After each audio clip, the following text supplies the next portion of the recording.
power of the gospel is often seen all throughout the centuries.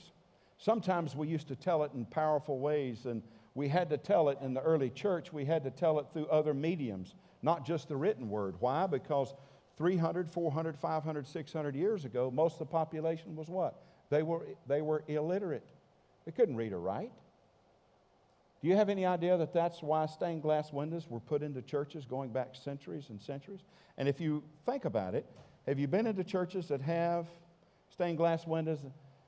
Most of them, if they're done really well, they actually tell the various stories of the Bible. They'll start off with the birth narrative. You might see the angels above the manger in Bethlehem, and then you might see maybe Jesus is one of his first miracles, maybe turn the water into wine.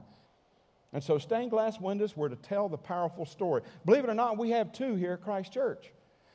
In the very first building we built in January of 2003, we have one in the very front, which I think it's so appropriate that our child care checks their children in that way, and that's our children's building now of Jesus holding the lost lamb. The lamb got lost, and Jesus went after the lamb to find it and rescue it. Another picture is Jesus in the Garden of Gethsemane.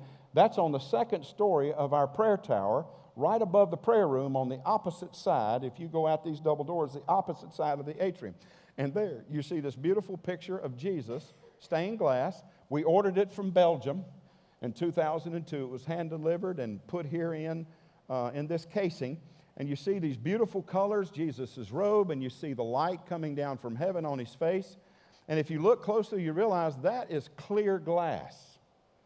Only the artisan's sketching of the outline of Jesus' face, and I wanted his face to be clear because in the fall of 2002 and in January when we moved in the building, all of this behind me called 321 was mostly cleared because it was a new highway back then, if you remember, and we didn't have hardly any trees grown up. And what I wanted is when we knelt down to pray, when we looked through the face of Jesus, I wanted us to see the world through the face of Jesus.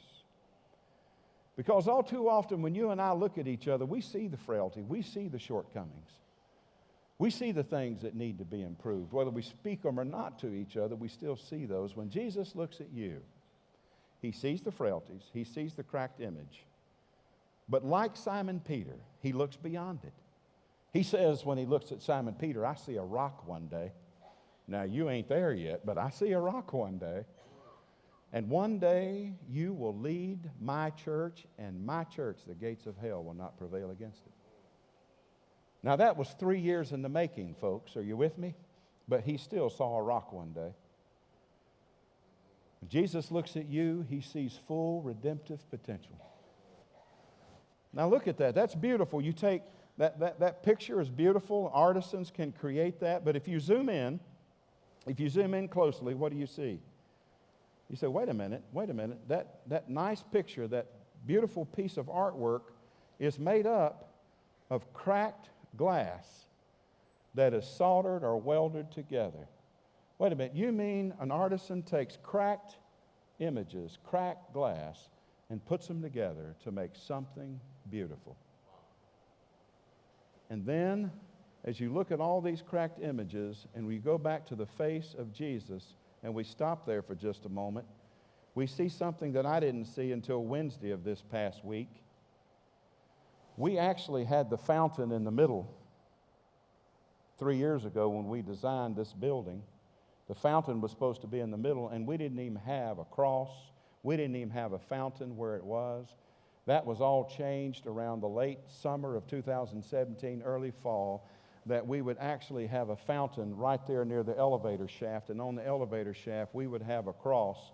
And now when you look through the face of Jesus, you see the cross of Jesus Christ. And I had no idea. I'm just not that smart. And it hit me Wednesday, the scripture that says that Jesus set his face towards Jerusalem. He knew his redemptive purpose all along. And that was to take cracked images like yours and like mine and make them whole.